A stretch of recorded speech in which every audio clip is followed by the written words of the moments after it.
Hello, guys. Welcome back to my channel. If you're new here, my name is Miracle. This is Population Me, and this is episode, what is this, 3 of Career Chats, where I just give my advice on things that I do in my company, but also like how it is to be a consultant and try to get into the field that I'm in case you are interested or want to learn more. And as I said, episode 3, so let's get into it. So if you are subtitled, this is how you fake confidence, because in my day-to-day life I have been told several times that I speak with so much conviction about things I literally know nothing about, and I never realized that part of the reason why I'm able to do that is because, one, my interview skills. If you're ever in an interview, which I'm sure we all have been, you always have to like explain more about your projects or your experiences in past jobs. You may have to fluff up what you did because maybe an internship literally did nothing for you, and you have to just sit there and be like, how to lie and tell them I did more than what I did and not just did paperwork and printing their like reports or whatever. And with that, you have to always make sure you don't come off as being a liar. So you always have to tell those white lies with a lot of confidence so people don't look at you crazy and think, this person is lying, they're gonna be on our job as well. And that's just what I've been doing in my real life. Like, I guess. I don't know. I've been told this. I'm like, okay, well, are you calling me like an active liar? I don't know. But I think the skill, and at least in a job setting, as a consultant, and definitely your interviews, because I've done it, don't pay recruiters that though. I think it's definitely important to like understand how to fake confidence, because if people can say fake it till you make it and they're not lying fully, then you can do that in your job. You can do that during your interviews. And these skills that I am hoping that will help someone, because it helped me out immensely. I hope that this can be something that you've done before, or if not, you can incorporate it into your real life because it is useful, and you'll be surprised, very surprised at how many people do this type of thing just to get through the day. And they're higher up. They're making more money than most of us. And they will literally go through their day, act like they know how to make a PowerPoint, and they do not know how to make a PowerPoint. We all have been there. Okay. So these are the 5 top things that I have come up with how to fake confidence, because at the end of the day, we all need a little bit of a confidence boost, even if it's manufactured. So number 1 is understanding the power pause. Now, for this one, this is something that I've done. I've been told about when I was in high school when we're doing interviews. This is especially important if you are being asked questions you actually have no idea about, or maybe you don't understand how to answer it straight off the bat. It's one of those, explain this in your words, or tell me how you came up with this idea, or can you explain your line of reasoning, something like that. So a power pause, real quick, is when you literally have the question being asked and you need those few, maybe 3 to 5 seconds to literally pause and literally just, absorb the question into your mind so that you can answer it with the best case scenario without using filler words, or even having the person who's asking you think you're just a little slow. So what you want to do when you do being asked a really hard question is you want to reiterate the question. So let's say they ask you, hey, can you tell me how to use this IT software and how it will work for my client, right? That is the basic question I'm using for today. And you have to figure out, what do they mean by explain? So the first thing you want to do is you kind of want to look like you understand what you're talking about. So you want to look like you have the information. So you want to sit up straight, back posture. If you're like online and you're seeing them on camera, make sure you get the eye contact. If you're in person, stand up straight, don't fold your arms, none of that. Okay. And then you want to reiterate the question. So you want to be like, okay. So you want to know how I understand this IT work for you and how it will help your client out in the long term, correct? You're reiterating the question, right? That gives you extra time to think about it. And they can sit there and be like, so this is how I will do it. You want to add as much filler words as you possibly can without making it sound like you're just saying a bunch of nothing, right? So 3 to 5 seconds is all you really need, unless you really don't know what the heck you're talking about. It's all you really need to really get the ground running. Because once you say what the question is in your mind, again, once you personally say it, you start to realize, okay, they want to know about this IT software, how it will help them in the next 3 weeks. These are the people who are going to be a part of the project. These are the people who are going to use to help integrate it into their system. And these are the clients that we have. So what could they use this technology for versus someone else? And then you get the ball running. Maybe you might start off with someone else as an example, like, oh, well, this person might use it for this this person might use his IT system for this, but for you specifically, and then you start to realize, oh, I just gave different analogies, how would that persuade themselves back to the client, right? Right? You see what I'm saying? So the power pause is literally just you giving yourself those 3 to 5 seconds to understand what the question is, or even a statement. Sometimes they just say something and you might need to respond back. We don't want to come off as just using up their space to just talk whatever. So you want to give yourself that ample time to really understand the question and respond with like the most meaningful thing you could say again and again and again, because they will ask you another hard question. You got to do the same exact thing over again. So eventually this will be running out, but we got more examples for you guys to learn. So let's get to number 2, direct and redirect phrasing. This one is a bit more complicated on how to do it, especially if you don't know too much about what the client is asking you, or the interviewer, of course. But here's like a little short example that I can give off. So imagine they're asking about an IT software and they're wondering how can they employ it into their system and what tools they might need to actually migrate their old system into this new one, and how can their people get used to it. You might not even be working with their system. You might not even be touching their system, but you are the head consultant on the case. So you have to know literally all the people who might be available to help them with this. And they're asking you, the person who would never touch it, how will this work for them? So obviously the power of pause can obviously help, but another thing you can do is direct and redirect. So you understand the question of, oh, who can help with the IT system? Your first thought is not you. Your first thought, clearly not me. Your second thought is, let me circle back to my people or to my other resources on my team and have that answer for you in a more formal attire, because I can tell you right now 3 names off the top of my head, maybe developers, data scientists, yada, yada, but you might want a more detailed explanation of who can help you and how can they contribute to your overall project, versus me just naming 3 people and hoping you say yes. Now, granted, you're going to cut that down a lot shorter, but that's just a little example of how you're not exactly going to give them the answer because you don't know the answer, but you are going to tell them, you're going to come back to them and have them understand who is part of this project and know, like, hey, these people, they will know a lot more, but you're going to have to take some time to really understand how they can contribute to the project. So to the client, that doesn't sound like you don't know the answer. It sounds like you know the answer, but you want to get all your facts straight and you want to make sure that their contribution isn't going to be wasted on the client. So you come off as understanding, as empathetic to the client who might want certain amount of hours billed for this and doesn't want anything over. So they have to understand every single person on your team just to get this one thing done. They're wasting a lot more money than they should. And even though we love money, not everyone has the dough to spend it. So it's always good to go for the cheapest route if the client so wishes it.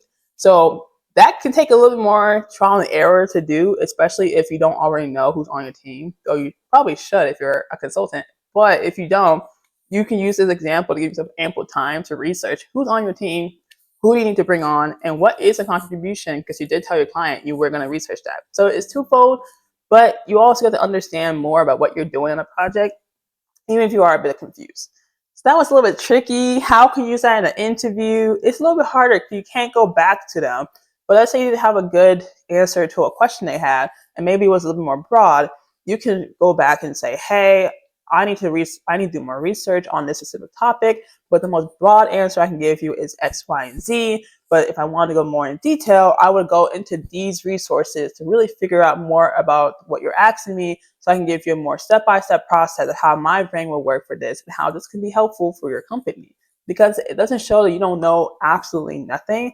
It literally shows that you're able to learn and research on behalf of your own interviewer or client to know the right place to start. So hopefully it comes off to your interviewer, if they're not dense, that you're trying to learn and understand the material, and you're not trying to give them a one-word answer because you just don't know the answer and you want to get it over with.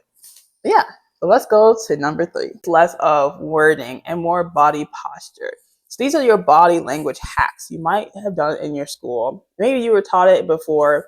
This is a little reiteration of what you've been learning so you can bring it back to the workforce, even your interview process if you so have them. So the first thing you're going to do, because it's going to be kind of hard for me to show you because I'm sitting down and you really can't see anything past my neck. But obviously, if you are standing or sitting, you always want your back to be straight, right? You want a straight back. You don't want to slouch. Real basic stuff. Yeah, sure. Your hands can either be on your lap, on your side, or even cross over like this to show that you're giving your utmost attention. You don't want your arms to be crossed over like so. You don't want to make them think that you're about to give an opinion that might question theirs. So you want to look as attentive as possible.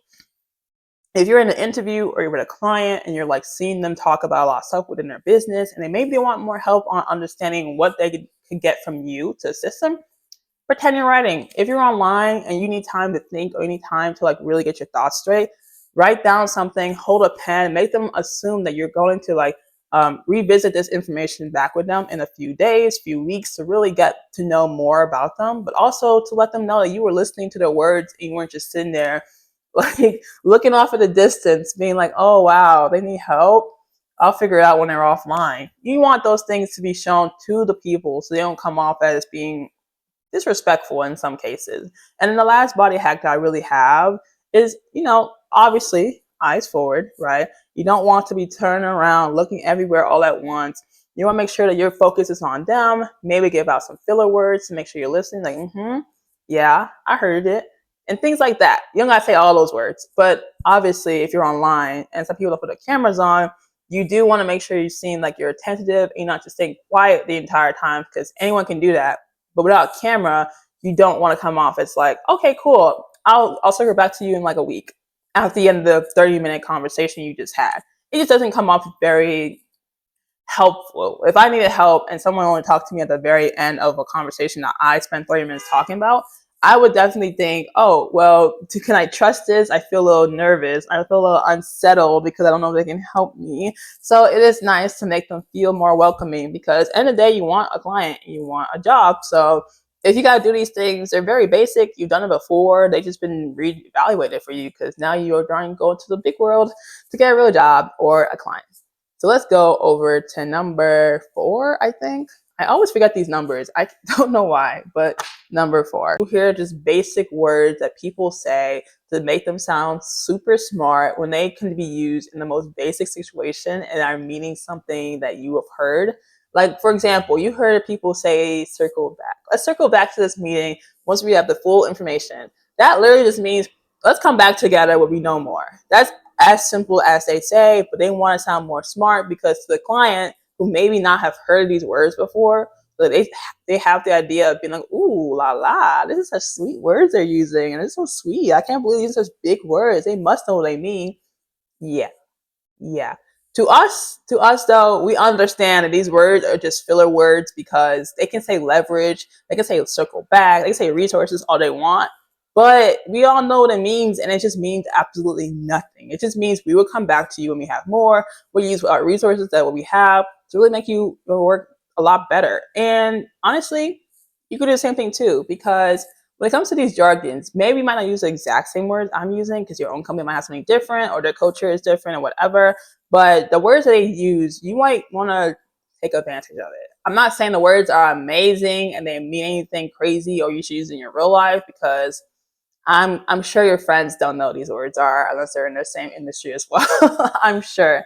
But if you want your clients to really understand more, or even if you're in an interview and you want them to make them seem like you're smarter than what you are, or even have them understand like you know the words of jargon they use in their own workplace, especially if you're trying to make yourself seem like more confident and more buildable for the job interviews, you do want to use this kind of word. Like, let's circle back when I have more information, or let's streamline this process so it's a lot more faster, a lot more resources are taken up, and this will make more profitable for the business company. We already use them in our resumes. There is no harm in using them in real life, especially if you're trying to get something that you need, because how else would you get your confidence built if you can't get the words out first?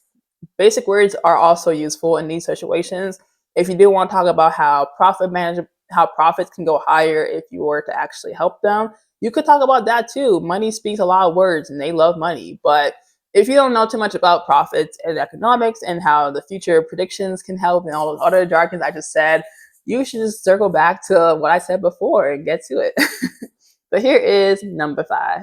Basic, and you've probably done it a lot during your interview process. But this is the pre-interview, pre-meeting preparations. So this is more if you know who your client is, or even if you know who you're interviewing for, whether that's a company or a person or just anyone that you really know is going to be talking to you about your next steps in a role or even in a project that you're working on.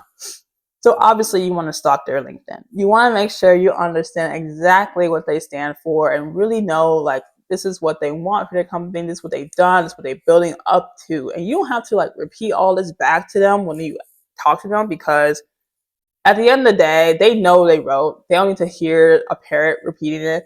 But if you see those things and they caught your eye, like obviously if they're talking about stats all day and you don't care about stats, you don't gotta repeat it because you might not be the most knowledgeable. It might come off as very basic and flaky in the way you say it. But if you see something about their culture or how they helped with volunteering, you can talk about that a lot more because it seems more personable to the person that they're talking to. It makes you seem like you really care to know more about them and the company they're working at because it's all in your peripheral to get that job or the client. Also, you want to memorize some stats. So if you know the company, for example, or you know the client who they're working for, you can talk about those biddable stats. How much they make in quarter 2? How much would they want to build for quarter 3? How have you seen their like numbers grow in the last several years? How is their profit margin? So they seem like they're a good fit for you and the client if they were to get you, because they know that they're growing and not staying stagnant the entire time. You can obviously memorize like 1 or 2 things because anything more than that, you might overwhelm yourself. And everything I said before might honestly go out your mind because you're trying to memorize 30% profit margins and 10% revenue increase. And that's just too much for anyone who's not an economic or math major to really understand at some point. And then last, you want to memorize and give out one deep question. Now, in interviews, you're always being told that if you're doing an interview with someone, you want to ask them questions back, whether they're deep or just really simple, basic, whatever. But you always want to ask the question back. Whether it is for a client and you want to know more about how they see this corporation and collaboration with each other, with your company and their company, how do they see the end goal looking? What do they expect to get out of this project? How will this help them in the long term? Now, do you need to care what the question you're asking? We're faking it, guys. We don't need to we don't need to care, but it does come off as you really want to know more about how to help your client, because at the end of the day, you want the client, you want the project, you want to come off as smart. So whether you have to fake it or you have to really be honest about what you're doing, you want to come off as someone who really wants to know more and will do whatever it takes to get there. And if that's asking a deep question to understand more and write it down, maybe forget that day, but you wrote it down, so it's going to be there tomorrow. But that is something I would say you should do. And I've done that in my own research and interviews, especially in my own job as a consultant, because there's always a new client, they need new things, different prerogatives of what they want, and things like that. So definitely those deep questions really come in handy because you can't assume the last client wants the same thing as this client. But yeah, I would just say, as all 5 things I just talked about, hopefully they've helped you exude confidence in yourself. Because I know, especially for me, I think I made a video about this, maybe not, but I didn't always have the best confidence growing up. And then obviously it wasn't like I got confidence after I got a job. I had confidence all throughout college, which is where it started. But I just learned to be around more people and almost like mimic what they were doing if they seemed to be more confident in me, and almost taking up their words, their jargon, their body language, and just making my own, because I knew that I didn't have anything. There's nothing to grab from in my system. I was an empty well and their well was full and overfilling. So I just took a sip of everything to make sure I understood like, oh, this is how you do this, how you do that.